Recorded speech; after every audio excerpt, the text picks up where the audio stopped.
Okay, friends, once again, welcome back and a very good evening to everybody.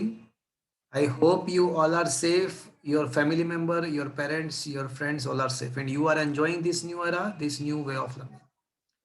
Friends, we are discussing a very interesting chapter, દ્રવ્યના ઉષ્મીય ગુણધર્મો. આ ચેપ્ટરની અંદર સ્ટાર્ટિંગમાં આપણે ઉષ્મા, ઉષ્મા ઉર્જા અને તાપમાન શું છે એની વાત કરી. ત્યારબાદ થર્મોમીટર કોને કહેવાય, પ્રવાહી થર્મોમીટર અને વાયુ થર્મોમીટરમાં ભેદ શું છે એની વાત કરી. એના પછી આપણે ઉષ્મીય પ્રસરણનો ટોપિક ડિસ્કસ કર્યો, રેખીય પ્રસરણ, પૃષ્ઠ પ્રસરણ અને કદ પ્રસરણાંક વિશે વાત કરી.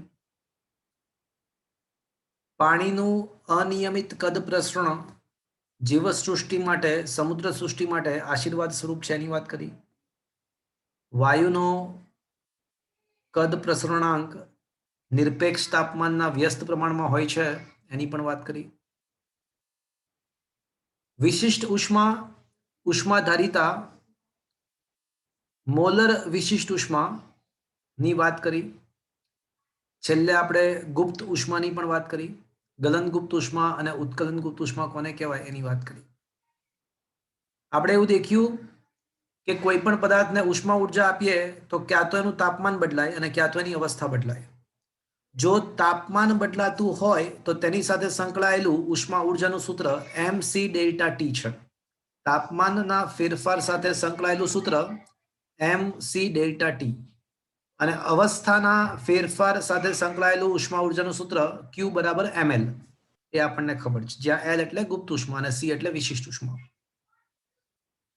મિત્રો, આપણે ઉષ્મા પ્રસરણ નામનો ટોપિક પણ ડિસ્કસ કર્યો હતો. ઉષ્માને એક સ્થાનેથી બીજા સ્થાને મોકલવાની પ્રક્રિયાને ઉષ્મા પ્રસરણ કહેવાય. ઉષ્માનું પ્રસરણ ત્રણ રીતે શક્ય છે: ઉષ્મા વહન, ઉષ્મા નયન અને ઉષ્મા વિકિરણ.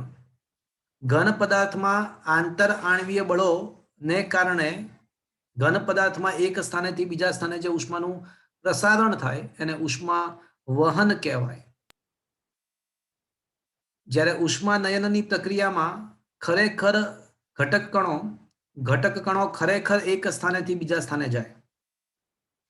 તો સ્વાભાવિક રીતે ઉષ્મા નયનની પ્રક્રિયા પ્રવાહી અથવા વાયુમાં જ શક્ય બને, કારણ કે ઘન પદાર્થના ઘટક કણો એક સ્થાનેથી બીજા સ્થાને જઈ શકતા હોતા નથી. અને ઉષ્મા પ્રસરણનો એક એવો પણ પ્રકાર આપણે ભણ્યો કે જેની અંદર કોઈ પણ માધ્યમની આવશ્યકતા જ નથી.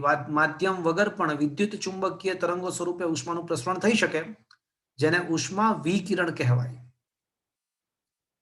એના વિશે ડિટેલ ચર્ચા કરવી જોઈતી હતી, પણ એ તમારા કન્ટેન્ટમાં નથી. JEE કે નીટના જ્યારે આ ચેપ્ટરના લેક્ચર આવશે ત્યારે એની આપણે ચર્ચાઓ કરી નાખીશું. ત્યારબાદ કાળા પદાર્થના વિકિરણ વાળો એક ટોપિક તમારા કન્ટેન્ટમાં છે, જેની અંદર વિન સ્થાનાંતરનો નિયમ આપણે ભણ્યા હતા. એમાં આપણે એવું દેખ્યું હતું કે કોઈ પણ પદાર્થ હોય, કોઈ પણ પદાર્થ એ પોતાનામાંથી અલગ અલગ બધી જ તરંગ લંબાઈઓ વાળું વિકિરણનું ઉત્સર્જન કરતો હોય છે. કોઈ પણ પદાર્થ પોતાના તાપમાન અનુસાર અલગ અલગ તરંગ લંબાઈઓ વાળું વિકિરણ પોતાનામાંથી ઉત્પન્ન કરતો હોય છે. પણ એ પૈકી કોઈ એકાદ તરંગ લંબાઈ એવી હોય કે જેના માટે ઉત્સર્જન પામતી ઉર્જા સૌથી વધુ હોય. તો એ તરંગ લંબાઈ કે જેના માટે ઉત્સર્જન પામતી ઉર્જા સૌથી વધુ છે, તો એ તરંગ લંબાઈનું મૂલ્ય પદાર્થના નિરપેક્ષ તાપમાનના વ્યસ્ત પ્રમાણમાં હોય છે. આ હકીકતને જ તો વીન સ્થાનાંતરનો નિયમ કહેવાય. તો મિત્રો, lambda m, that is lambda for which the emission is maximum, મહત્તમ ઉર્જા ધરાવતી તરંગ લંબાઈ ચલે છે 1/t. તો લેમ્ડા m into t બરાબર અચળ, જે અચળાંકને વિનનો અચળાંક 2.9 × 10⁻³ મીટર ઇન્ટુ કેલ્વિન આપણને ખબર છે. આ વિન સ્થાનાંતરના નિયમ પરથી સૂર્ય સપાટી, ચંદ્ર સપાટીનું તાપમાન સહેલાઈથી શોધી શકાય છે એની વાત આપણે કરી હતી. ત્યારબાદ 4 અલગ અલગ વ્યાખ્યાઓ ડિસ્કસ કરી હતી. સૌથી પહેલી હતી શોષકતા. તો પદાર્થને અપાયેલી વિકિરણ ઉર્જા અને એમાંથી શોષા જતી પદાર્થને વિકિરણ ઉર્જા આપો તો અમુકનું શોષણ થાય. તો શોષાતી વિકિરણ ઉર્જા ભાગ્યા આપાત થતી વિકિરણ ઉર્જાના ગુણોત્તરને શોષકતા કહેવાય. તો શોષકતા એકમ રહિત છે, શોષાતી ઉર્જા ભાગ્યા આપાત ઉર્જા. ત્યારબાદ કુલ ઉત્સર્જન પાવર.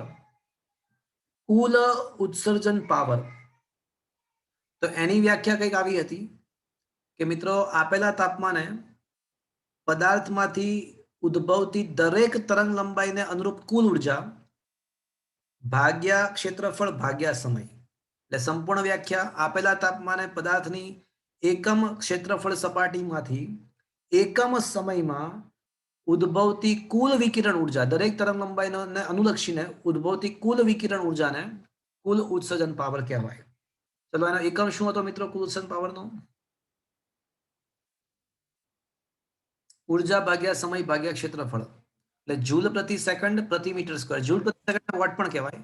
તો કુલ ઉત્સર્જન પાવરનો એકમ શું થશે મિત્રો? વોટ પર મીટર વોટ સ્ક્વેર. પ્રતિ મીટર સ્ક્વેર. વોટ પ્રતિ મીટર સ્ક્વેર. સ્પેક્ટ્રલ ઉત્સર્જન પાવર, તો સ્પેક્ટ્રલ ઉત્સર્જન પાવરની વ્યાખ્યા કુલ ઉત્સર્જન પાવર જેવી જ છે, ખાલી ફરક એટલો કે કુલ ઉત્સર્જન પાવરની વ્યાખ્યામાં બધી જ ઉર્જા ધ્યાનમાં લેવાની, જ્યારે સ્પેક્ટ્રલ ઉત્સર્જન પાવરની વ્યાખ્યામાં કોઈ એક તરંગ લંબાઈને અનુરૂપ ઉર્જા જ વ્યાખ્યામાં લેવાની. એટલે વ્યાખ્યા એવી બનશે કે આપેલા તાપમાને પદાર્થની એકમ ક્ષેત્રફળ સપાટીમાંથી એકમ સમયમાં આપેલ આવૃત્તિ અથવા આપેલ તરંગ લંબાઈને અનુલક્ષીને ઉદ્ભવતી ઉર્જાને તે તરંગ લંબાઈનો અથવા તે આવૃત્તિનો સ્પેક્ટ્રલ ઉત્સર્જન પાવર કહેવાય. અને સ્વાભાવિક રીતે બધા જ સ્પેક્ટ્રલ ઉત્સર્જન પાવરનો જો સરવાળો કરવામાં આવે તો આપણને શું મળશે? કુલ ઉત્સર્જન પાવર. કુલ ઉત્સર્જન પાવર મળશે. છેલ્લે આપણે ઉત્સર્જકતાની વ્યાખ્યા ભણ્યા. ઉત્સર્જકતા એટલે કોઈ પણ પદાર્થનો કુલ ઉત્સર્જન પાવર ભાગ્યા સંપૂર્ણ કાળા પદાર્થનો ઉત્સર્જન પાવર. તો ઉત્સર્જન પાવર ભાગ્યા ઉત્સર્જન પાવર એટલે ઉત્સર્જકતાને પણ એકમ ના હોય. પદાર્થનો કુલ ઉત્સર્જન પાવર અને કાળા પદાર્થના કુલ ઉત્સર્જન પાવરના ગુણોત્તરને, હા, પણ એ કાળો પદાર્થનું જે તાપમાન છે ને એટલા જ તાપમાને લેવાનો. એટલે પદાર્થનો કુલ ઉત્સર્જન પાવર અને એ જ તાપમાને રહેલા કાળા પદાર્થનો કુલ ઉત્સર્જન પાવર નો ગુણોત્તરને પદાર્થની ઉત્સર્જકતા કહેવાય. આપણે જોયું હતું કે કાળા પદાર્થ માટે શોષકતાનું મૂલ્ય પણ એક હોય અને ઉત્સર્જકતાનું મૂલ્ય પણ એક હોય. સર, હા બોલો. આ જે કાળો પદાર્થ છે એ તો કોઈ પણ તાપમાને એના મૂલ્યમાં તો ફરક ના થાય ને? શું કહો છો? સર, તાપમાન બદલવામાં આવે તો કાળા પદાર્થની આ જે કુલ ઉત્સર્જન પાવર કે એ બધામાં તો ફરક ના થાય? ઉત્સર્જક પાવર બદલાઈ જાય. કુલ ઉત્સર્જક પાવર તો બદલાઈ જ જાય ને, કારણ કે તાપમાન જેટલું વધારશે એટલી વધારે ઉર્જાનું, કાળા પદાર્થનું તાપમાન જેટલું વધુ હશે એટલું એ વધુ ઉર્જાનું ઉત્સર્જન કરશે. કુલ ઉત્સર્જન પાવર તો તાપમાન પર આધારિત છે. એટલે તો વ્યાખ્યામાં આપણે શું બોલ્યા હતા? મેં સ્ટાર્ટિંગ ક્યાંથી કર્યું હતું વ્યાખ્યાનું? આપેલા તાપમાન. આપેલ તાપમાન. તો સર, કોઈ એવી રાશિ છે કે જે સેમ જ રહેશે? હા, કે આમાંથી શોષકતા કે ઉત્સર્જકતાનું મૂલ્ય એ તાપમાન પર આધારિત નથી. કાળા પદાર્થની શોષકતા અને ઉત્સર્જકતા બંને 1 છે, એ ફિક્સ્ડ છે. હા, ઓકે સર. તો શોષકતા અને ઉત્સર્જકતા એ ફિક્સ્ડ છે. કાળા પદાર્થ માટે 1, ચાંદી માટે 0.02 અને દીવાની મેશ માટે 0.98. વ્યવહારમાં સંપૂર્ણ કાળો પદાર્થ મળવો મુશ્કેલ છે, પણ દીવાની મેશ લગભગ કાળો પદાર્થ છે. એ પોતાના પર આપાત થતી 98% ઉર્જાનું શોષણ કરે છે. દીવાની મેશની શોષકતા 0.98 છે. એની ઉત્સર્જકતા પણ 0.98 હોય છે. કોઈ પણ પદાર્થ માટે શોષકતાનું મૂલ્ય અને ઉત્સર્જકતાના મૂલ્યો સમાન હોય છે. આ હકીકતને કિર્ચોફનો નિયમ કહે છે. જે પદાર્થ સારું શોષણ કરી શકે, જ્યારે પોતાનું તાપમાન ઓછું હોય ત્યારે શોષણ કરે, અને જ્યારે પોતાનું તાપમાન પરિસર કરતા વધી જાય ત્યારે ઉત્સર્જન કરે. એટલે એકદમ સચોટ વાક્ય આ રીતે બોલી શકાય કે પરિસર કરતા ઓછા તાપમાને જ્યારે પદાર્થ મૂક્યો હોય તો જો તે સારું શોષણ કરી શકે તો એ જ પદાર્થનું તાપમાન જો પરિસર કરતા વધી જાય તો એ સારું ઉત્સર્જન પણ કરશે. શું કામ? કારણ કે શોષકતા અને ઉત્સર્જકતાના મૂલ્યો સમાન હોય છે. એટલા માટે જ તો જે પદાર્થ ફટાફટ ગરમ થતો હોય એ જ પદાર્થ ફટાફટ ઠંડો પણ પડે છે. જેમ કે તમે ધાતુના પદાર્થો દેખો તો ગરમ કરો તો ફટાફટ ગરમ થઈ જાય, પણ જો વાતાવરણમાં મૂકી દો તો ફટાફટ ઠંડા પણ થઈ જાય, કારણ કે એની શોષકતા જેટલી સારી છે એટલી જ ઉત્સર્જકતા સારી છે. પણ પાણી તમે વિચારો તો પાણીને ગરમ કરવામાં વાર લાગે તો એ ઠંડુ પડવામાં પણ વાર કરશે. તો મિત્રો છેલ્લે કિર્ચોફનો નિયમ ભણ્યા હતા. હવે નેક્સ્ટ ક્વેશ્ચન મિત્રો, આજનો પહેલો ક્વેશ્ચન હવે સ્ટાર્ટ થાય છે. ક્વેશ્ચનનું નામ છે સ્ટીફન બોલ્ટ્ઝમેનનો નિયમ. ખૂબ જ અગત્યનો 2 કે 3 માર્ક્સનો very very very most important question. શોષકતા, ઉત્સર્જકતા વગેરે જે ટોપિક હતા એ વ્યાખ્યાની દ્રષ્ટિએ તૈયાર કરવાના હતા, પણ હવે મિત્રો અગત્યની થિયરી ડિસ્કસ કરી રહ્યા છીએ. થિયરીનું નામ છે સ્ટીફન બોલ્ટ્ઝમેનનો નિયમ. ક્વેશ્ચન નંબર 37 શું તમારા મોબાઈલની સ્ક્રીન પર તમને દેખાય છે? હા સર. તો મિત્રો સ્ટીફન બોલ્ટ્ઝમેન 1879 ની અંદર સ્ટીફને 1879 માં સ્ટીફને અને 1884 માં બોલ્ટ્ઝમેને, સ્ટીફને પ્રેક્ટિકલી અને બોલ્ટ્ઝમેને સૈદ્ધાંતિક રીતે ગણતરી રીતે બંને એક સરખી બાબત સાબિત કરી. તો સૈદ્ધાંતિક રીતે બોલ્ટ્ઝમેન નામના વૈજ્ઞાનિકે અને થિયોરેટિકલી બોલ્ટ્ઝમેને અને પ્રેક્ટિકલી સ્ટીફન નામના વૈજ્ઞાનિકે એવું સાબિત કર્યું કે પદાર્થની એકમ ક્ષેત્રફળ સપાટીમાંથી એકમ સમયમાં ઉત્સર્જન પામતી વિકિરણ ઉર્જા અર્થાત કુલ ઉત્સર્જન પાવર પદાર્થના નિરપેક્ષ તાપમાનની ચતુર્થઘાતના સમપ્રમાણમાં હોય છે. આ હકીકતને સ્ટીફન બોલ્ટ્ઝમેનનો નિયમ કહેવાય. શું મિત્રો આ સમજમાં આવ્યું? પદાર્થની એકમ ક્ષેત્રફળ સપાટીમાંથી એકમ સમયમાં ઉત્સર્જન પામતી વિકિરણ ઉર્જા અર્થાત કુલ ઉત્સર્જન પાવર એ તેના નિરપેક્ષ તાપમાનની ચતુર્થઘાતના સમપ્રમાણમાં હોય છે. મિત્રો યાદ રાખજો, વિનનો નિયમ અને આ નિયમ, બંને નિયમમાં તાપમાન ફરજિયાતપણે શેમાં હોવું જોઈએ? કેલ્વિનમાં જ હોવું જોઈએ. Is that clear friends? તો મિત્રો આમ કુલ ઉત્સર્જન પાવર નિરપેક્ષ તાપમાનની ચતુર્થઘાતના સમપ્રમાણમાં આ ચલે છે, સાઇન દૂર કરીએ એટલે અચળાંક આવશે, પણ સામાન્યતઃ અચળાંક એક જ હોય. આમાં બે અચળાંક આવ્યા પિક્ચરમાં. આની પહેલા પણ તમને ખ્યાલ છે કે PV upon T is equals two અચળ, અને એમાં પણ અચળ તરીકે યાદ છે આપણે મ્યુ ઇન્ટુ આર બે અચળાંક મૂક્યા હતા, યાદ છે કઈ? હા સર. તો અહીંયા પણ એવું શક્ય બની શકે કે ચલે છે સાઇન દૂર કરીએ એટલે અચળાંક આવે. અહીંયા આગળ અચળાંક તરીકે બે બાબત આવે છે, ઈ અને સિગ્મા. જ્યાં ઈ ને કહેવાય છે ઉત્સર્જકતા, ઈ એ ઉત્સર્જકતા છે, અને સિગ્મા આપણા માટે સ્ટીફન બોલ્ટ્ઝમેનનો અચળાંક છે. એટલે સર આ પીવી અપોન ટી માં તો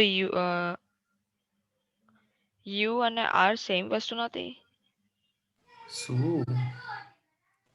સર આર તો ખબર પડી ગઈ, તો એમાં યુ મ્યુ મોલ સંખ્યા હતી. જથ્થો.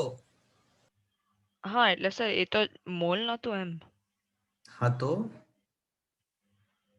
એટલે હું એવું કહેવા તો માંગુ, સર આમાં તમે અચળાંક, ઓકે એટલે અચળ પદ, ઓકે.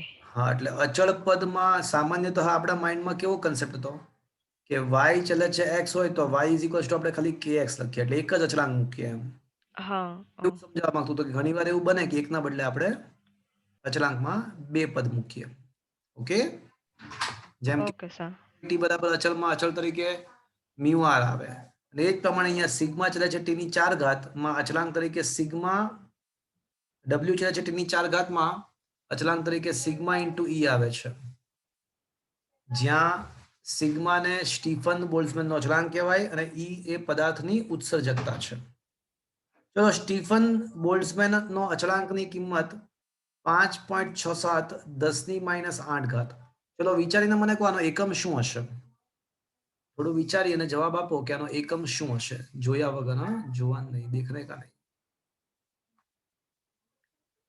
ચલો, સ્ટીફન બોલ્ટ્ઝમેન અચળાંકનો એકમ શું હશે મિત્રો? બોર્ડની અંદર આનું પારિમાણિક સૂત્ર પૂછાઈ ગયું એકવાર. શું હશે આનો એકમ? વોટ પર મીટર સ્ક્વેર પર કેલ્વિન રેઝ ટુ 4. કોણ બોલા? વરુણ. એકદમ સાચી વાત. તો મિત્રો આ જે ડબલ્યુ છે ને એ તો શું છે? એ તો કુલ ઉત્સર્જન પાવર છે.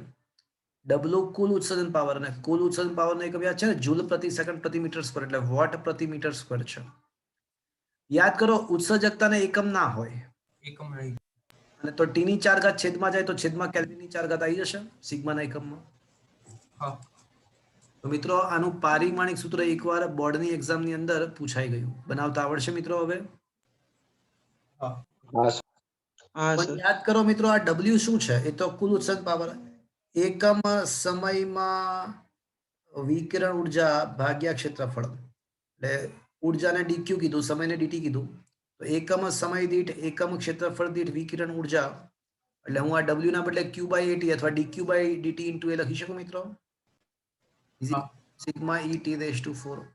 તો આ dq by dt એટલે છે ને ઉત્સર્જનનો દર પણ કહેવાય. અને ઉર્જાના ઉત્સર્જનનો દર, એકમ સમયમાં ઉત્સર્જન પામતી ઉર્જા ને ઉત્સર્જનનો દર પણ કહેવાય. ઉર્જાના ઉત્સર્જનનો દર ને h કહી દઈએ તો h ને સૂત્રો કરતા બનાવીએ તો સૂત્ર શું આવશે?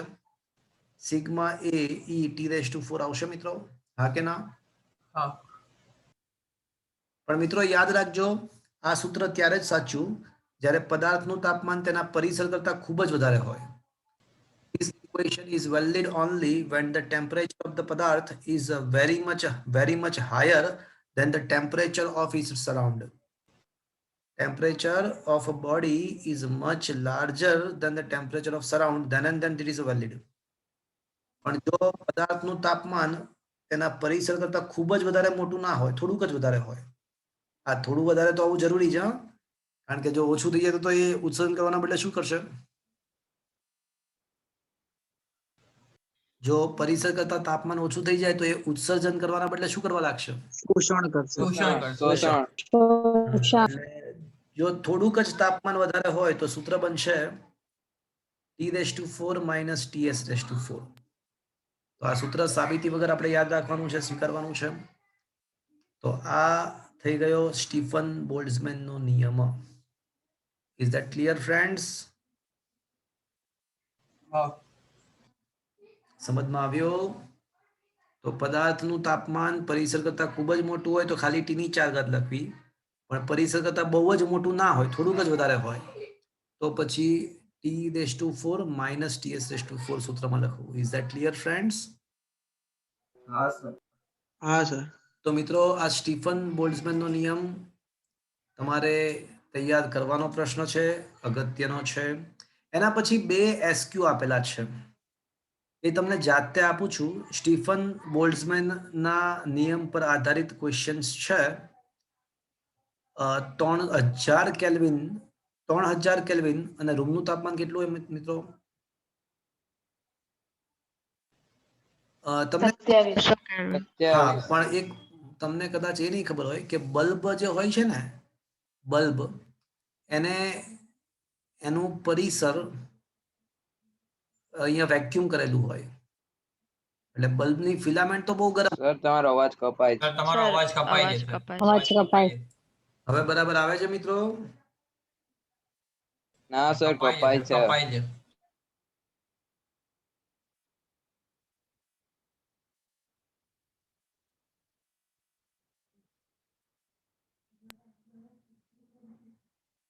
ચલો, ઇઝ ઇટ ઓકે નાઉ? બરાબર આવે છે હવે? ઓકે. તો મિત્રો ટંગસ્ટનની ફિલામેન્ટનું તાપમાન ખૂબ જ વધારે કહેવાય પરિસરની સાપેક્ષમાં.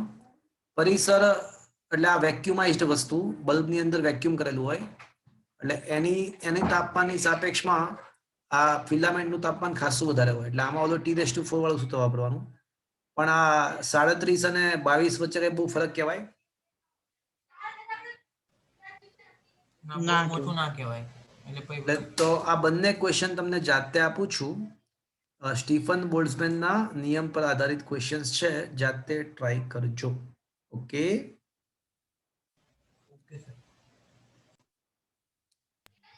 તો મિત્રો ગ્રીન હાઉસ અસર કન્ટેન્ટમાં નથી, જો કે તમે ભૂતકાળમાં 8, 9, 10માં ભણ્યા જ પણ હશો. હા કે ના મિત્રો? હા sir. Sir okay. Question number 41, Newton શીતનનો નિયમ અને તેનું સૂત્ર, પદાર્થના તાપમાનનું સૂત્ર. ન્યૂટન શીતનનો નિયમ લખો અને તેના પરથી પદાર્થના તાપમાનનું સૂત્ર મેળવો. આ ક્વેશ્ચન તમારે 3 માર્ક્સમાં તૈયાર કરવાનો છે મિત્રો. ન્યૂટન શીતલનો નિયમ અને તેનું સૂત્ર. જ્યારે કોઈ પદાર્થ પ્રેરિત ઉષ્માનયન વડે, જો આપણને ખબર છે કે પદાર્થ ઉષ્મા ગુમાવે તો ઉષ્માનું પ્રસારણ થયું કહેવાય, અને ઉષ્માનું પ્રસારણ 3 રીતે થઈ શકે: ઉષ્મા વહન, ઉષ્મા નયન અને ઉષ્મા વિકિરણ. તો સ્ટીફન બોલ્ટ્ઝમેન નો જે નિયમ છે ને એ ઉષ્મા ગુમાવવાની જ વાત છે. dq by dt એટલે ઉષ્માનું ઉત્સર્જન થવું. એટલે આ જે વાત છે એ ક્યારે લાગુ પડે? તો આ છે ને વિકિરણ ઉર્જાની વાત છે. કારણ કે આ બધી હમણાં જે પણ કઈ વાત કરી હતી ઉષ્મા સ્ટીફન બોલ્ટ્ઝમેનના નિયમમાં, એમાં કુલ ઉત્સર્જન પાવર, એટલે ઉત્સર્જન પાવરની વ્યાખ્યા શું હતી? એકમ ક્ષેત્રફળ સપાટીમાંથી એકમ સમયમાં ઉત્સર્જાતી વિકિરણ ઉર્જા. એટલે આ વિકિરણ ઉર્જા સ્વરૂપે જો ઉત્સર્જન થતું હોય, ઉષ્મા પદાર્થ ગુમાવતો હોય, તો આ સૂત્ર વાપરવું. એટલે આ સૂત્ર કોના માટે છે મિત્રો? જે ઉષ્મા વિકિરણ પામતી હોય. હવે ઉષ્મા વહન માટે ઉષ્મા વહન નું સૂત્ર હું તમને લખી આપું છું. ઉષ્મા વહનનું સૂત્ર કે A delta T by delta X છે, જે તમારા સિલેબસમાં નથી. સર ત્યાં ડેલ્ટા એક્સ શું છે? હા, તાપમાન પ્રચલન, તાપમાનનો તફાવત ભાગ્યા અંતર, જે નથી તમારા સિલેબસમાં, જે નથી. અને હવે જે હું વાત કરવાનો છું એ કોની વાત કરવાનો છું? નયન. તો જો કોઈ પદાર્થ પ્રેરિત ઉષ્મા નયન વડે ઉષ્મા ગુમાવતો હોય તો તેનો ઉષ્મા ગુમાવવાનો દર પદાર્થના અને તેના પરિસરના તાપમાનના તફાવતના સમપ્રમાણમાં હોય છે. જો કોઈ પદાર્થ પ્રેરિત ઉષ્મા નયન વડે ઉષ્મા ગુમાવતો હોય તો તેનો ઉષ્મા ગુમાવવાનો દર પદાર્થ અને તેના પરિસરના તાપમાનના તફાવતના સમપ્રમાણમાં હોય છે. ઋણ નિશાની એટલા માટે લખી છે કે સમય સાથે ઉષ્મા ઉર્જા વધશે પદાર્થની કે ઘટશે? ઘટશે. યાદ રાખજો મિત્રો, વધવાનો દર પોઝિટિવ હોય છે, ઘટવાનો દર નેગેટિવ હોય છે. વધવાનો દર પોઝિટિવ હોય છે, ઘટવાનો દર નેગેટિવ હોય છે. ઓકે, સર તો આની પહેલાના એકેય સૂત્રમાં આ માઇનસ કેમ ના હતું? એમાં તમે બી આવ્યું હતું ને? કેમ નહોતું આવ્યું? ઘણી બધી વખત આવી ગયું. પ્રવેગ એટલે dv by dt લખાય મિત્રો? હા.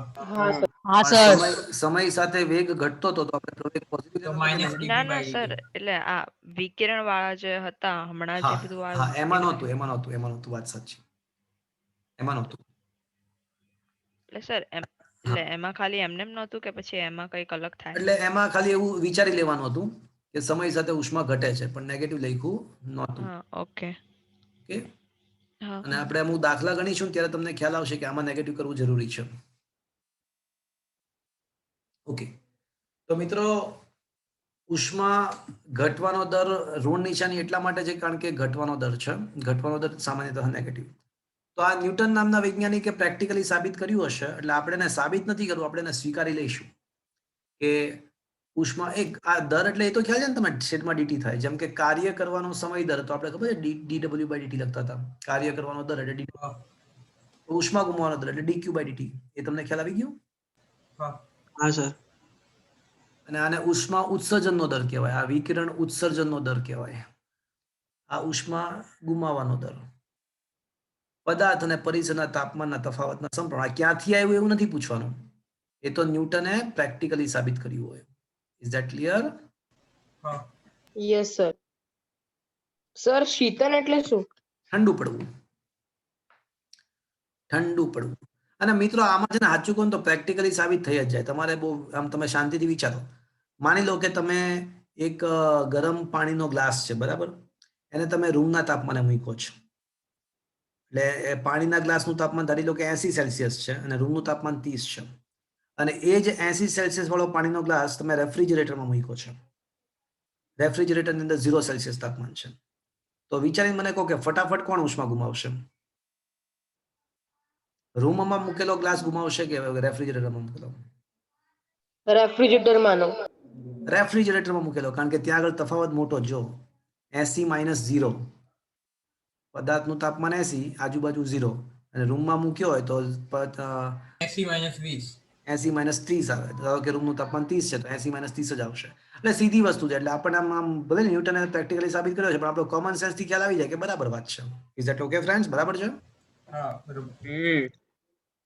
હવે પરંતુ મિત્રો તમને ખ્યાલ છે કે જો પદાર્થના તાપમાનમાં ફેરફાર થતો હોય તો એને પદાર્થે મેળવેલી કે ગુમાવેલી ઉષ્મા ઊર્જા mc ડેલ્ટા ટી, હા કે ના? હા તો dq બરાબર mc dt એટલે dq કરીએ સ્મોલ તો dt. બંને બાજુ સમય વડે ભાગતા તો dq by dt ના બદલે હું mc dt by dt લખી શકું. હા તો આ કિંમત ઉપરયુક્ત સમીકરણમાં મૂકી દઈએ. સર આ સી એટલે શું? વિશિષ્ટ ઉષ્મા ઓ હા બરાબર. આપણે ભણ્યા ને વિશિષ્ટ ઉષ્મા. હા સર. અને ઘણીવાર s વડે પણ દર્શાવાય, ઘણીવાર સ્મોલ s વડે પણ દર્શાવાય. હા એટલે જ સર. વિશિષ્ટ ઉષ્માનો સિમ્બોલ સ્મોલ s પણ ના કેપિટલ s પણ સોરી સ્મોલ s પણ છે ઘણીવાર. ઓકે તો મિત્રો હવે હું આ માઇનસ dq બાય dt ના બદલે minus mc dt by dt લખી શકું. ક્યાં ઉપરનો dt એટલે તાપમાનનો ફેરફાર, તાપમાન એટલે સમય દર્શાવે. ધ્યાન રાખવાનું પાછું. તો આ ચલે છે સાઇન દૂર કરી નાખીએ અહીંયા આગળ. તો minus dq by dt is equals to k dash k t minus ts. તો ચલે છે સાઇન દૂર કરી એટલે અચળાંક k મૂક્યો અહીંયા આગળ t માઇનસ ts, જ્યાં t એટલે પદાર્થનું તાપમાન, ts એટલે સરાઉન્ડનું તાપમાન. તો મિત્રો હવે આ dt બાય dt બરાબર હું minus k upon mc t minus ts લખી શકું મિત્રો? ચાલશે? હા લખી શકો. આ જે અચળાંક છે એને આપણે k ડેશ કહીએ, કારણ કે અચળાંક ભાગ્યા દ્રવ્યમાન ભાગ્યા વિશિષ્ટ ઉષ્મા. આપેલા પદાર્થ માટે દળ ફિક્સ્ડ હોય, એની વિશિષ્ટ ઉષ્મા પણ ફિક્સ્ડ જ હોય, અને k અચળાંક છે તો અચળાંક ભાગ્યા અચળાંક એટલે નવો અચળાંક. આ નવા અચળાંકને k ડેશ નામ આપી દઈએ. ચાલશે મિત્રો? હા સર. હા તો આના ઉપરથી ન્યૂટન શીતનનો નિયમ બીજી રીતે પણ લખી શકાય. ન્યૂટન શીતનનો નિયમ બીજી રીતે પણ લખી શકાય. પદાર્થનો તાપમાન ઘટવાનો દર, તાપમાનના ઘટવાનો દર એટલે કે ઠંડા પડવાનો દર. હવે આવી ગયું શીતન હા પડવું. તો મિત્રો આ સૂત્ર પરથી ન્યૂટનનો શીતનનો નિયમ બીજી રીતે પણ લખાય. પદાર્થના ઠંડા પડવાનો દર પદાર્થ અને તેના પરિસરના તાપમાનના તફાવતના સમપ્રમાણમાં હોય છે. આવું પણ લખી શકાય. Is that clear friends? હા ક્લિયર. હા સર. એટલે બંને સાચા વાક્ય. પદાર્થનો ઉષ્મા ગુમાવવાનો દર અથવા પદાર્થના તાપમાન ઘટવાનો દર અથવા પદાર્થના ઠંડા પડવાનો દર પદાર્થ અને તેના પરિસરના તાપમાનના તફાવતના સમપ્રમાણમાં હોય છે. Is that clear friends? હા હવે આમાં છે ને થોડુંક આપણે આગળ વધીએ. શું હું આવું લખી શકું? 1 upon t minus ts into d capital T is equals to minus k dash dt લખી શકાય મિત્રો?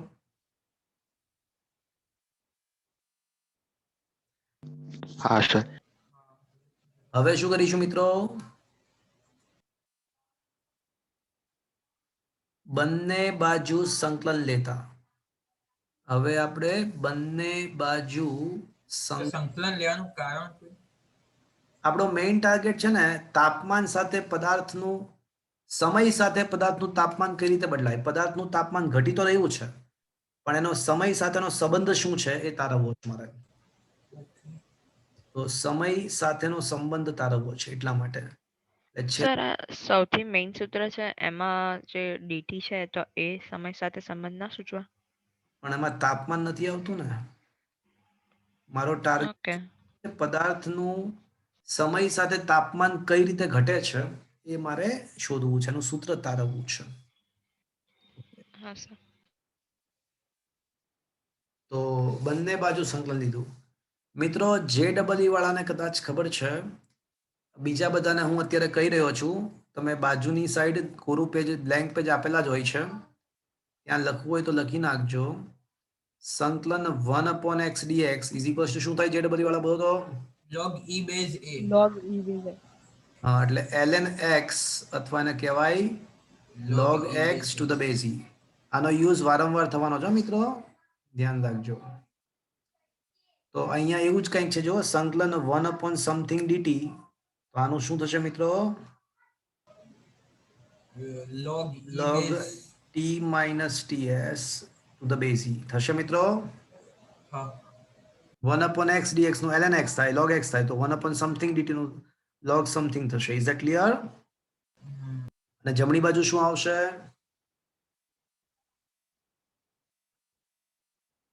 માઇનસ કે બાર આવી જશે અને સંકલન 1 dt એટલે ખાલી t થશે. હા પણ મિત્રો આ જે સંકલન છે એને અનિયત સંકલન કહેવાય. અત્યાર સુધી આપણે જેટલા સંકલન કર્યા એ બધામાં લિમિટ હતી, લિમિટ સાથેનું સંકલન હતું. પણ અત્યારે લિમિટ વગર સંકલન કરી રહ્યા છીએ અને અનિયત સંકલન કહેવાય. અને અનિયત સંકલનની અંદર આપણે આવો એક અચળાંક મૂકવો પડે, આવો એક અચળાંક c મૂકવો પડે અનિયત સંકલનમાં. તો મિત્રો આના પરથી તમને કોઈ એવું પૂછાઈ ગયેલો ક્વેશ્ચન છે JEE ની અંદર કે પદાર્થનું તાપમાન T હોય, પરિસરનું તાપમાન TC હોય, TS હોય, તો log T minus TS વિરુદ્ધ સમયનો આલેખ કેવો મળે? log T minus TS વિરુદ્ધ સમયનો આલેખ કેવો મળે? તો વિચારીને મને જવાબ આપો મિત્રો, આનો આલેખ કેવો આવશે? તો આપણા માટે આ ભાગ y થયો, આ ભાગ x થયો, સમય તરીકે x આવ્યું. તો આ તો કોના જેવી વાત થઈ? mx plus c તો આ આલેખ કેવો મળે મિત્રો? ઉતરતી રેખા. સુરેખ. જ્યારે સમય શૂન્ય કરી નાખો તો log t minus ts નું મૂલ્ય કંઈક પોઝિટિવ બનશે. log t minus ts નું મૂલ્ય કંઈક પોઝિટિવ આવશે. ઉપરથી ચાલુ કરવું પડશે. હા, અને પછી ચડતી રેખા કે ઉતરતી રેખા? ઉતરતી. ઉતરતી. શું કામ? કારણ કે ઢાળ એનો કેવો છે? માઇનસ છે એટલે હા નેગેટિવ છે. તો log t minus ts versus સમય નો આલેખ પૂછાય તો આ રીતનો આવે. મિત્રો આ આલેખ દોરી નાખજો ને સામેની સાઈડ, મહેરબાની કરીને, પૂછાય છે JEE.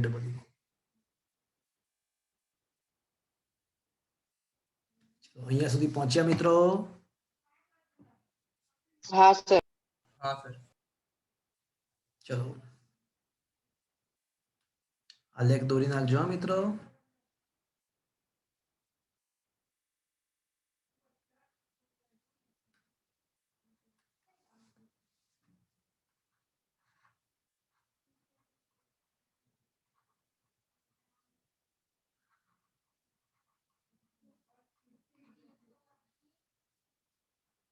ચલો, શું તમે જાણો છો કે log x to the base e બરાબર y હોય તો x ને સૂત્રનો કરતા બનાવો તો શું થાય? કોઈને ખ્યાલ છે?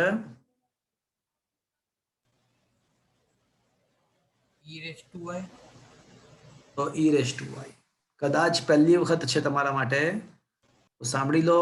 log x to the base e બરાબર y હોય તો x શોધવો હોય તો e raised to y કરવું પડે. તો મિત્રો ચલો અહીંયા એ જ છે, log x બરાબર y, log સમથિંગ બરાબર સમથિંગ, તો એ t minus ts શોધવું હોય તો મારે શું લખવું જોઈએ મિત્રો? e raised to minus kt into plus c. શું મિત્રો આ સમજમાં આવ્યું? હા તો આનો મતલબ એવો થયો કે t બરાબર હું લખી શકું ts plus e raised to minus k dash t into e raised to c લખી શકાય? હા લખી શકો. એ તો ખ્યાલ છે ને તમને કે e raised to x plus y હોય તો એનો મતલબ આ બધા જે ડાબી બાજુમાં સૂત્ર લખ્યા છે ને એ તમારે સામે ખોરા પેજમાં લખી નાખવા જોઈએ હા મિત્રો. e raised to x plus y હોય તો એનું e raised to x into e raised to y થાય. તો e raised to minus kt plus c, તો એનો મતલબ e raised to minus kt into e raised to c થાય. આ સમજ્યા મિત્રો? સર તમે આ જે એકચ્યુઅલ પ્રક્રિયા દેખાડો છો એ તો બધી આમાં હશે ને નોટ્સમાં? કઈ પ્રક્રિયા? આજે અત્યારે સૂત્રો કરો બધા છો? છે હા. હા હા એટલે જો એક આ તમારે, હું તમને મેં કીધું ને કે આ લખવાનું, આ લખો સામે, પછી આ બધા પણ સૂત્રો પણ લખવા જોઈએ તમારે. સામેની સાઈડ. અચ્છા, તો e રેસ ટુ માઇનસ કે dash T into capital C. એટલે જો અચળાંક ઉપર અચળાંકની અચળ ઘાત, અચળની અચળ ઘાત એટલે અચળાંક જ થાય. જેમ કે 2 રેસ ટુ 2 બરાબર 4. તો e રેસ ટુ સી એટલે કોઈ નવો અચળાંક સી ધારી લઈએ. e રેસ ટુ સી ને કોઈ નવો અચળાંક કેપિટલ સી ધારીએ અથવા સી ડેશ ધારી લઈએ. તો મિત્રો આ જે સૂત્ર મળ્યું એ આપણને પદાર્થનું તાપમાન સમય સાથે કઈ રીતે બદલાય છે એ દર્શાવતું સૂત્ર છે. પદાર્થનું તાપમાન સમય સાથે કઈ રીતે બદલાય છે એ દર્શાવતું સૂત્ર છે. હવે કોઈ તમને એવું પૂછે કે ભાઈ તમે પદાર્થનું તાપમાન વિરુદ્ધ સમયનો આલેખ દોરો. તો જ્યારે સમય શૂન્ય હશે મિત્રો ત્યારે શું થાય જુઓ તો જરાક, સમયને 0 કરો તો જરાક. તો એ વખતે પદાર્થનું તાપમાન કેટલું થશે જરાક વિચારો. તો e રેસ ટુ TS એટલે 1 સરાઉન્ડિંગ જેટલું. TS પ્લસ પ્લસ સી થાય. Plus e C raise to આવશે. 0, e રેસ ટુ 0 એટલે 1 થાય લા. 1 થાય. હા, એટલે એનો મતલબ કે જ્યારે સમય શૂન્ય હશે ત્યારે પદાર્થનું તાપમાન TS કરતા મોટું હશે. માની લો કે T0 છે, માની લો કે પ્રારંભિક તાપમાન T0 ધારી લઈએ જે TS કરતા મોટું હશે. Is that clear friends? હા, પછી જેમ જેમ જેમ સમય પસાર થાય તેમ E ની નેગેટિવ ઘાત વધવી, E ની નેગેટિવ ઘાત વધતી જાય અને E ની નેગેટિવ ઘાત વધવી એટલે છેદમાં તમને ખબર છે e raise to minus x એટલે 1 upon e raise two x થાય. હા, એટલે જેમ જેમ સમય પસાર થાય તેમ ઋણ ઘાત, e ની ઋણ ઘાત વધતી જાય એટલે છેદમાં ધન ઘાત વધતી જાય. એટલે છેદ ક્રમશઃ વધતો જાય. એટલે જેમ જેમ સમય પસાર થશે તેમ છેદ વધતો જશે. તો તાપમાન વધતું જશે ઘટતું જશે. ઘટશે. ઘટશે. અને એ ચર ઘાતાંકી રીતે ઘટશે. ઘાતમાં ચલ માટેનો આલેખ આવો આવે, ચર ઘાતાંકી રીતે ઘટે.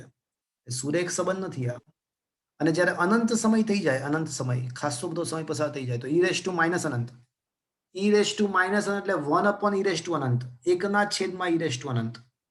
અને e ની અનંત ઘાત એટલે અનંત જ થાય ને એકના છેદમાં અનંત એટલે શું થાય? 0. 0. zero. એટલે આવડું આ જે પદ છે 0 બની જશે. તો હવે t બરાબર શું થઈ જશે? TS. TS થઈ જશે. TS. તો મિત્રો આમે લોજિકલી સાચું જ છે ને. કોઈ પદાર્થ ઠંડો પડતો હોય તો લાંબા સમય પછી એનું તાપમાન કેટલું થઈ જાય? ફ્રીજમાં મૂકીએ પછી એના ફ્રીજ જેટલું બહારના તાપમાન જે એના કરતા વધારે વાતાવરણ થાય. હા, એના વાતાવરણ જેટલું થઈ જશે, પર્યાવરણ જેટલું. હા કે ના? હા, હા સર. મિત્રો આ આલેખ JEE માં પૂછાઈ ગયો કે પદાર્થ જો પ્રેરિત ઉષ્માનયન વડે ઉષ્મા ગુમાવતો હોય તો તેનો સમય સાથેનું તાપમાન કઈ રીતે બદલાશે તેનો આલેખ દોરો. તો સૂત્ર પણ મેળવ્યું અને આલેખ પણ દોર્યો. તો આ એક આલેખ પણ દોરી નાખો મિત્રો સામેની સાઈડ. એટલે બે આલેખ તમારે યાદ રાખવાના છે મિત્રો. એક તો લોગ વાળો અને એક લોગ વગરનો. તો શું મિત્રો આ સમજમાં આવી થિયોરી? હા.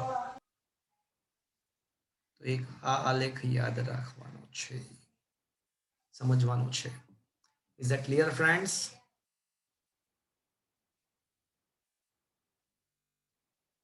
આયા બાત સમજ મેં? હા હા સર. સર.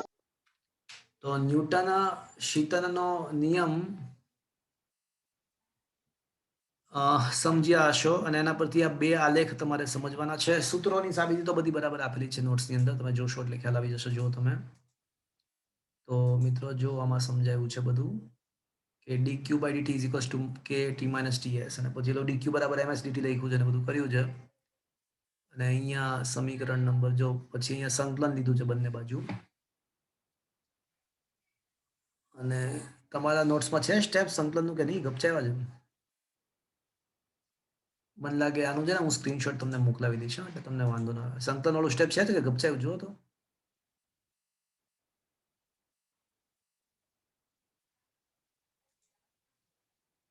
ચલો અહીંયાથી બધી સંકલન વાળું સ્ટેપ ગપચાવ્યું છે જો.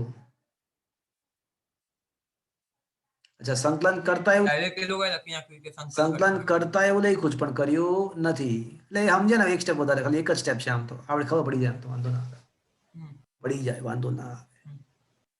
ચલો, પણ અહીંયા ધ્યાન રાખવાનું છે. આ સંકલન કરતા પછી એક તો આપણે આના ઉપરથી એક આલેખ દોર્યો હતો, આપણે આના ઉપરથી એક આલેખ દોર્યો હતો y બરાબર mx પ્લસ c વાળો, અને બીજો આલેખ આના પરથી મળ્યો હતો.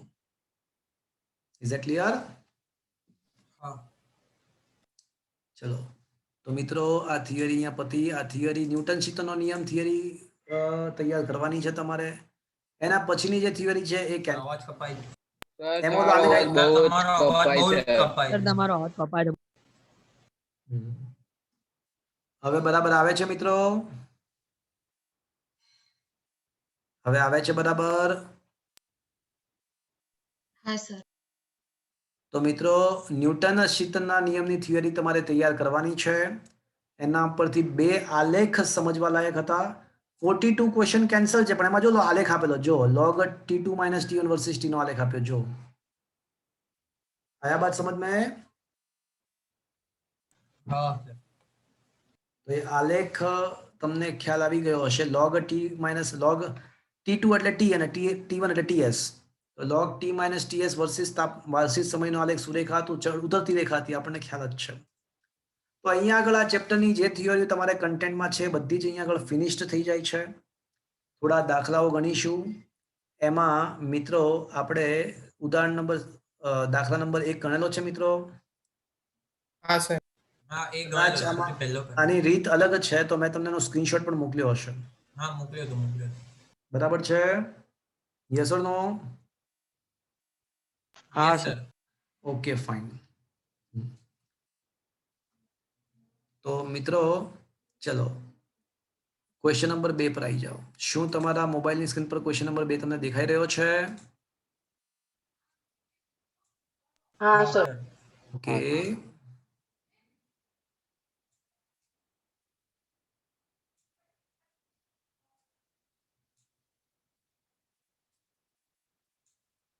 ચલો ક્વેશ્ચન એવો છે કે એક લુહાર બળદ ગાડાના લાકડાના પૈડાની ધાર પર લોખંડની રિંગ જડે છે અથવા જડવા માંગે છે.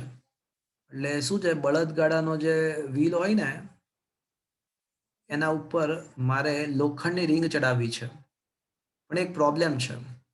તમે જોઈ શકો છો કે આ બળદગાડાનું વ્હીલ છે. બળદગાડાનું આ વ્હીલ છે અને આ વ્હીલ પર રિંગ આ છે, પણ તમે જોઈ શકો છો કે કમ વખત વ્હીલ મોટું છે અને રિંગ નાની છે.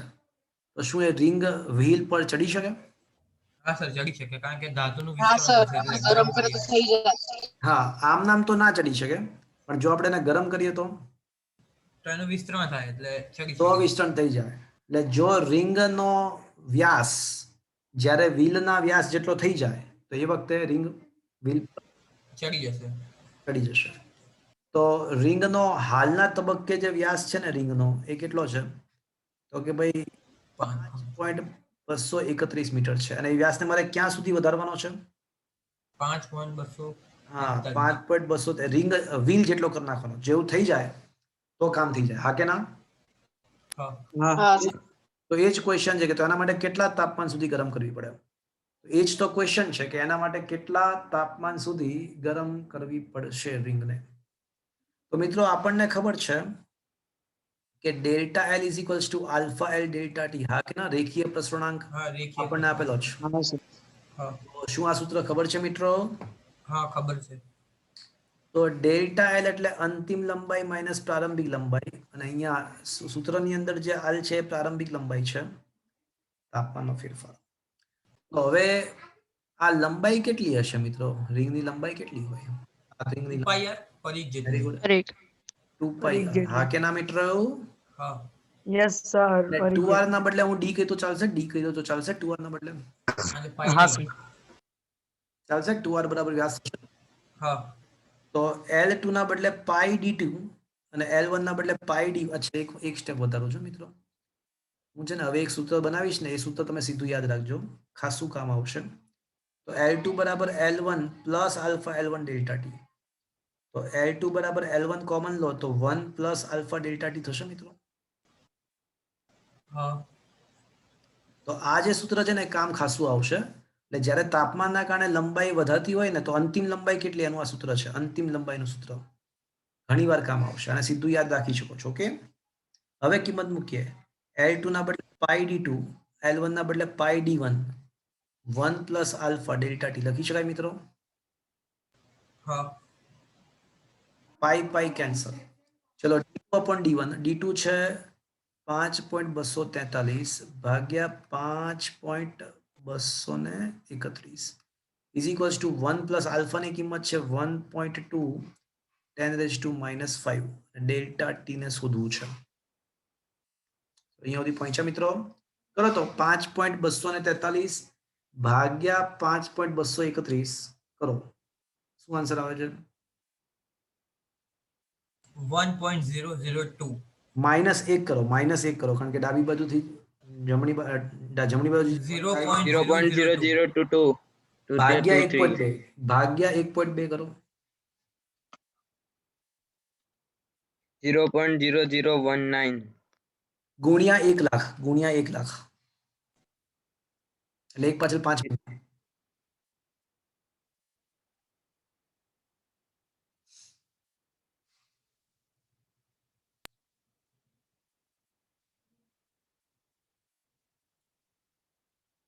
શું 191.1 આવે છે?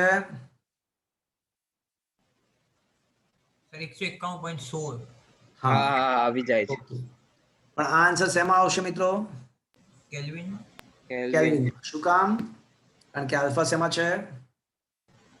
કેલ્વિન માં છે. હા, તો ડેલ્ટા ટી એટલે T2 minus T1 is equals two 191.1 kelvin. સાચું કહો ને તો આ સેલ્સિયસમાં પણ ગણાય જ.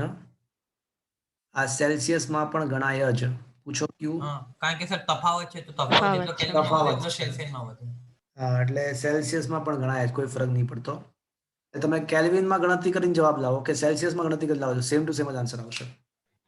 સર આ જે આલ્ફા આપ્યો છે એ અગર જો સેલ્સિયસમાં હોત તો એને બદલવો પડે ને? ના, કોઈ બદલવાની જરૂર જ નથી આપણો.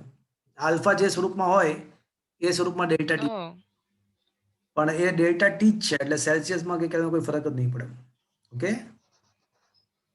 Okay sir. હા, તો હવે T2 બરાબર 191.1 પ્લસ T1 અને T1 ની કિંમત કેટલી છે?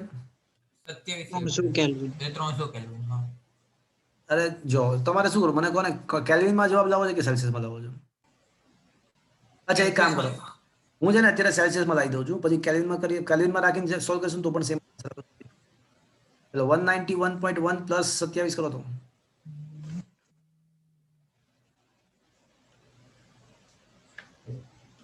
218 પ્લસ 0.1 સેલ્સિયસ થશે. હા કે ના? યસ ઓર નો? હા હા હા સર. ઓકે, હવે માની લો કે મારે કેલ્વિનમાં કરવું સોલ્વ, સેલ્સિયસમાં નથી કરવું. ધારો કે કેલ્વિનમાં જ કરવું છે.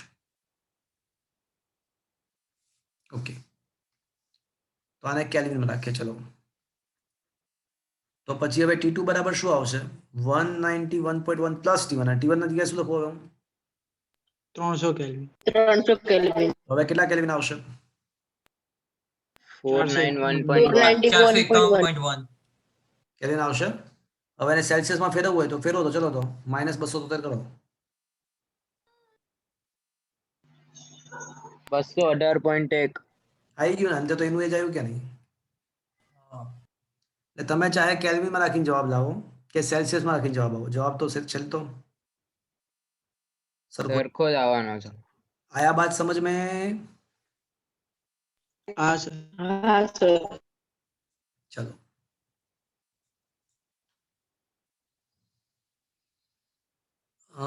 આમાં થોડીક મિસ્ટેક. અચ્છા, હા, T2 બરાબર આમાં છે ને કેલ્વિનમાં રાખીને સોલ્વ કર્યું છે. આમાં કેલ્વિનમાં રાખીને સોલ્વ કર્યું છે. છેલ્લો જવાબ તો પાછો 218 સેલ્સિયસ જ આવશે. Okay, is it okay? હા સર. Okay sir. ચલો, ઓકે, છે ને ઉદાહરણ નંબર 1 થી 5 છે, 6 7 નથી અને 8 છે. તો ત્રીજો અને ચોથો ક્વેશ્ચન છે ને, ત્રીજો તો મેં, હા, 3 4 અને 5 ચલો હું પછી આવતા લેક્ચરમાં કરાવીશ. 6 7 નથી, 8માં પર આવી જાઓ. અત્યારે હું 8મો ક્વેશ્ચન તમને ચલાવી દઉં. ચલો, ક્વેશ્ચન નંબર 8 પર આવી જાઓ. શું તમને ક્વેશ્ચન નંબર 8 ની રકમ તમારા મોબાઈલની સ્ક્રીન પર દેખાય છે મિત્રો? હા સર. હા સર. શું લખ્યું છે જુઓ.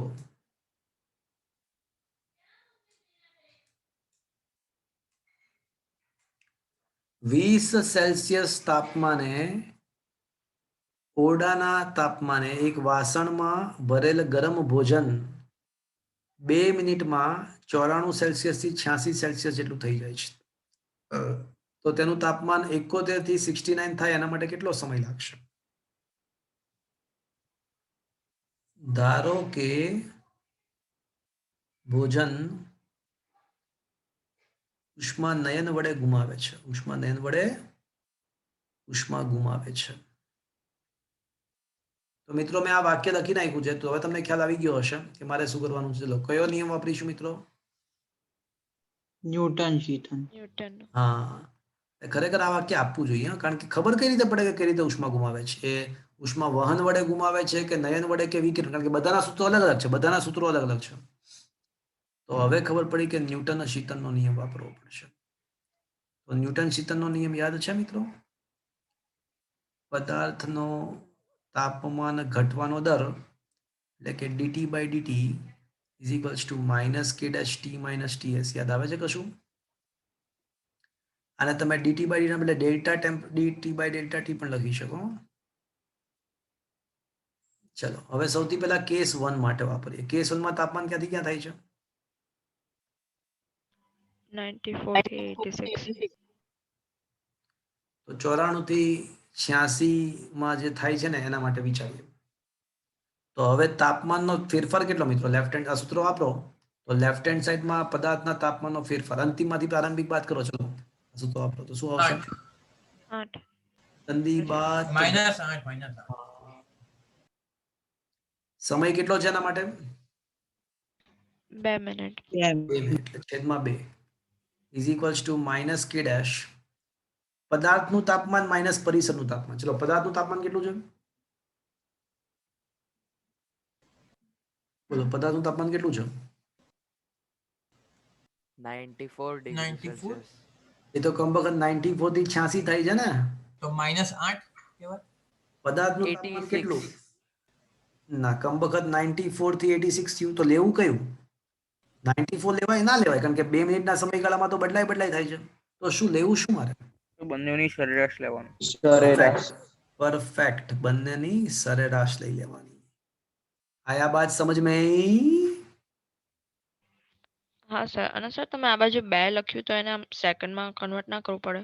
ના આપણે છે ને છેલ્લો જવાબ પણ આપણે છે ને સમય આપણો જે છેલ્લો સમય આવશે એ પણ શેમાં આવશે? મિનિટમાં જ આવશે એટલે. ઓકે સારું. હા. ઓકે. અને પરિસરનું તાપમાન કેટલું આપ્યું છે? 20 20 સેલ્સિયસ. 20 આપ્યું છે. ચલો તો આનો જવાબ આવશે -8 ભાગ્યા 2 એટલે -4 આવશે. હા. અને અહીંયા આવશે 94 ને 86 ભાગ્યા 2 180 ભાગ્યા 2 એટલે 90. 90 માંથી 20 એટલે 70 આવશે. 70. તો k ડેશ બરાબર 2 ભાગ્યા 35. ચલો 2 ભાગ્યા 35 જવા દો. 4 ભાગ્યા 70 લખું? હા. હા સર. 4 ભાગ્યા 70. ચલો આ k ડેશ ની કિંમત આપણને મળી ગઈ. Is it clear? હા. હવે ફરીવાર કેસ નંબર 2 માટે લગાડીશું આ વાત. હવે તાપમાન ક્યાંથી ક્યાં કરવાની વાત છે? 69. ફરીવાર આ સૂત્ર લગાડો. ચલો ફરીવાર આ સૂત્ર લગાડો. હવે ડેલ્ટા ટી શું આવશે? -2. -2. હા એટલે 69 માઇનસ 71 અને છેદમાં સમયગાળો તો હવે બીજા કેસનો સમયગાળો તો ડેલ્ટા ટી આપણને આપ્યો નથી. એ તો શોધવાનો. એ જ તો શોધવાનો છે. ઇઝ ઇક્વલ્સ ટુ માઇનસ કે ડેશ. પણ કે ડેશ ની કિંમત શું મળી? 4/70. એટલે પહેલા કિસ્સામાંથી કે ડેશ ની કિંમત શોધી અને બીજા કિસ્સામાં મૂકી. ખબર પડી મિત્રો? હા સર. અને ઇનટુ પદાર્થનું તાપમાન માઇનસ પરિસરનું તાપમાન. ચલો પદાર્થનું તાપમાન કેટલું છે? 71 ની એવરેજ કાઢશો ને તો 70 આવશે. 70 આવશે. અને માઇનસ પરિસર તો 20 સેલ્સિયસ તાપમાન જ છે. તો -2 ભાગ્યા ડેલ્ટા ટી બરાબર -4 ભાગ્યા 70 ગુણ્યા 50. તો -2 ભાગ્યા ડેલ્ટા માઇનસ બંને માઇનસ તો અહીંયા 4 પંચા 20 ભાગ્યા 7 તો ડેલ્ટા ટી બરાબર 14 ભાગ્યા 20 7.7 તો સમય 0.7 પણ શેમાં આવશે મિત્રો મિનિટ Minute. અને સેકન્ડમાં ફેરવવું હોય તો આને 60 વડે ગુણી નાખો તો 42 સેકન્ડ આવશે 47 સેકન્ડ હા આયા બાત સમજ में फ्रेंड्स હા સર હા sir. ઇઝ ધેટ ક્લિયર આ દાખલો સમજમાં આવ્યો મિત્રો JEE માં 2019 ની અંદર આ બેઠો દાખલો પૂછાઈ ગયો રકમ ખાલી ફેરફાર કરી હતી બાકી બેઠો ક્વેશ્ચન JEE માં હતો 2019 માં આયા બાત સમજ में हाँ सर ચલો સ્વાધ્યાયના અમુક દાખલાઓ સર હમણાં બીજો લેક્ચર છે હજી તો પણ 9 મિનિટની વાર છેલ્લા એ તો 9 ને 21 થઈ જાય તો આજે નથી સર. ના આમે આજે નથી હા બસ સર તો પછી ચલો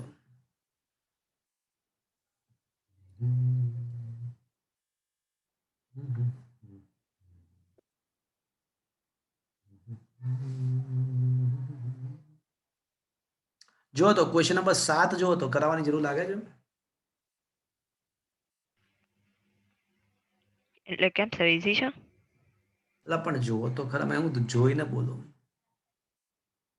हाँ सर હા એટલે સર ઓલા જેવો જ છે હા ખ્યાલ આવ્યો હા આવડશે મિત્રો हाँ सर હા sir same to same method કરશો हाँ सर कर लीजिए હા સર આવડશે બલ हाँ सर તો આ ક્વેશ્ચન તમને જાતે ટ્રાય કરવા માટે આપું છું ઓકે કરજો ટ્રાય